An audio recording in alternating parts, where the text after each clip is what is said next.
ગઈ તારીખ 5/5/25ના દિવસે અમિત ખૂંટ નામના વ્યક્તિએ રીબડા ગામમાં પોતાની વાડીમાં ગળે ફાંસો ખાઈ આપઘાત કર્યો હતો. એમના ખિસ્સામાંથી એક સુસાઇડ નોટ મળી હતી, જેમાં 4 લોકોના નામ હતા. તો ગોંડલ તાલુકા પોલીસ સ્ટેશનમાં તે સંબંધમાં ભારતીય ન્યાય સંહિતાની કલમ 108, 61(2) અને 54 મુજબ 4 વ્યક્તિઓ વિરુદ્ધ, જેમનું નામ છે અનિરુદ્ધસિંહ જાડેજા, રાજદીપસિંહ જાડેજા, એક સગીર વેની છોકરી અને પૂજા રાજગોર, એ 4ના વિરુદ્ધમાં આ ફરિયાદ દાખલ કરવામાં આવી હતી. આમાં તુરત જ એએસપી સિમરન ભારદ્વાજની આગેવાની હેઠળ પોલીસની જુદી જુદી 5 ટીમો બનાવવામાં આવી અને આ કેસ ઉપર કામ શરૂ કરવામાં આવ્યું. 6મી તારીખે સવારે આજે 2 મહિલાઓ છે એમને ગોંડલ તાલુકા પોલીસ સ્ટેશનમાં લઈ જઈને એમની સઘન પૂછપરછ શરૂ કરવામાં આવી. 6 કલાકની લાંબી પૂછપરછ પછી એ જે 2 મહિલાઓ છે એ બંને પોતાના જે કાવતરું છે એની જે કર્યું છે એ બધી કબૂલાત આપી. આમાં વિગત આ રીતની છે કે ગઈ તારીખ 2/5/25ના દિવસે રાજકોટ સિટીની હદમાં એક પોક્સો વિથ રેપની ફરિયાદ દાખલ થઈ હતી. તો આમાં 2 તારીખથી લગભગ 10 દિવસ પહેલાં એક એક્સ નામના વ્યક્તિ આ જે 2 મહિલાઓ છે એમને મળે છે અને એમનાથી વાત કરે છે કે એક વ્યક્તિને એવી રીતે ફસાવવાના છે, તમને પૈસા પણ મળશે, નોકરી પણ મળશે અને તમારી જે લાઈફ છે એ સેટ થઈ જશે. એમની સાથે સાથે જ્યારે આ બનાવ બનશે ત્યારે 2 વકીલો, જેમનું નામ પણ એ માણસે કીધું, સંજય પંડિત અને દિનેશ પાતર, એ 2 વકીલો પણ તમને તમામ સહાય આપવા માટે હાજર રહેશે રાજકોટમાં. અને પોલીસ આમાં ફરિયાદમાં ના પાડે અથવા દેર કરે તો મીડિયાને બોલાવીને એ મીડિયામાં આપશે, જેથી કરીને પોલીસ ઉપર પ્રેશર બનશે અને પછી ફરિયાદ ઝડપથી દાખલ થશે. તો તમને ગભરાવાની કોઈ જરૂરત નથી. એ 2 વકીલો જે છે એ પણ તમારી તમામ લીગલ જે સહાય છે એના માટે ઉપલબ્ધ રહેશે. તો આ રીતની જે વાત છે એ જે વ્યક્તિ એક્સ છે આ બંને છોકરીઓથી કરી. એ જે 2 મહિલાઓ છે એમની સાથે એક ત્રીજી પણ મહિલા રહે છે.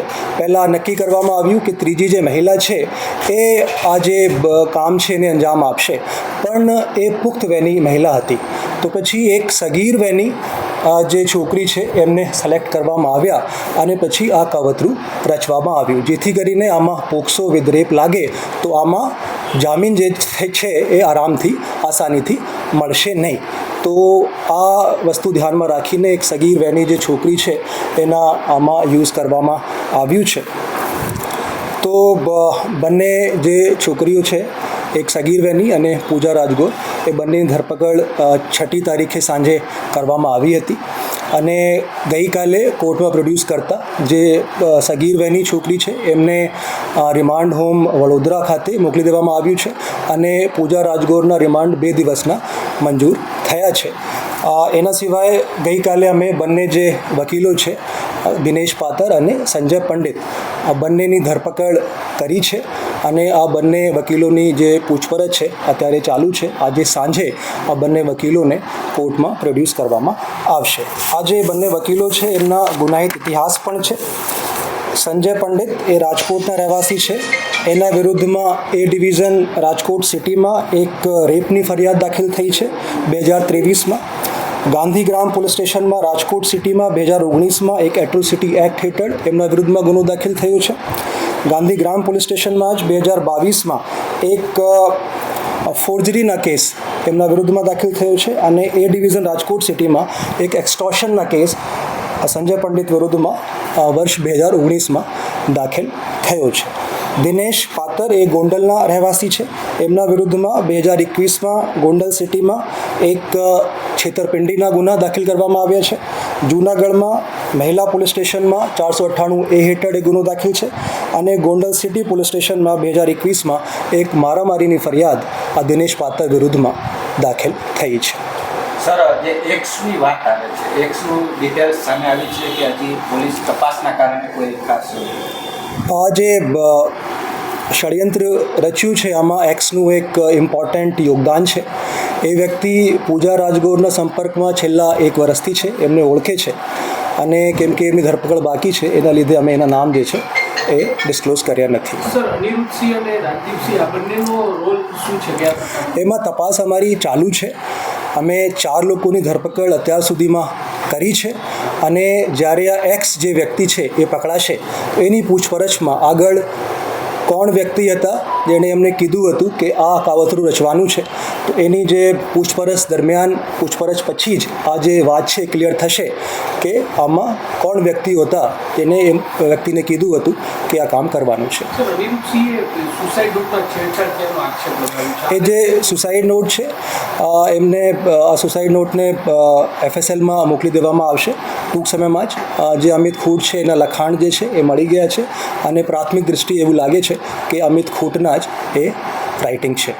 અમિત ખૂટને ફસાવવા માટે કેટલા સમયથી આ પ્રકારે આ કાવતરું રચવામાં આવ્યું? છોકરીએ કઈ રીતે અમિતને ફસાવ્યું? હા, એ જે મેં પહેલાં કીધું કે 2જી તારીખે આ બનાવ બન્યો છે જેમાં રેપ વિથ પોક્સો દાખલ થઈ છે.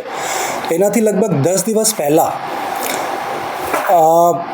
જે સગીર વયની છોકરી છે એણે જે અમિત ખૂટ છે ભોગ બનનાર એના ઇન્સ્ટાગ્રામ ઉપર એક પોસ્ટ હતી અમિતની, એ લાઈક કરી હતી અને એના પછી બંને એકબીજાના સંપર્કમાં આવ્યા અને બંનેમાં ચેટ શરૂ થઈ.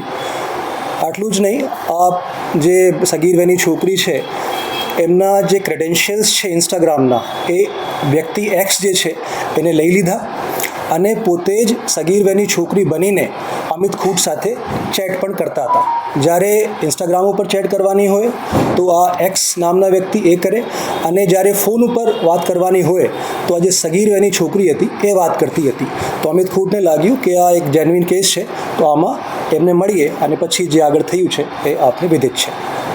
સાહેબ, સંજય પંડિત અને દિનેશ પાત્ર સામે અગાઉ પણ અનેક ગુનાઓ નોંધાઈ ચૂક્યા છે. કયા કયા ગુનાઓ? એ મેં મેન્શન પહેલાં કરી દીધું છે. આમાં કોઈ કથિત પત્રકારોની ભૂમિકા કે એવું કંઈ સામે આવ્યું છે? એમાં અમારી તપાસ ચાલુ છે. અત્યાર સુધીમાં અમારા ધ્યાન ઉપર નથી, પણ જો કોઈ એવી ભૂમિકા કોઈ પણ વ્યક્તિની સામે આવશે તો મીડિયા સમક્ષ રજૂ કરવામાં આવશે.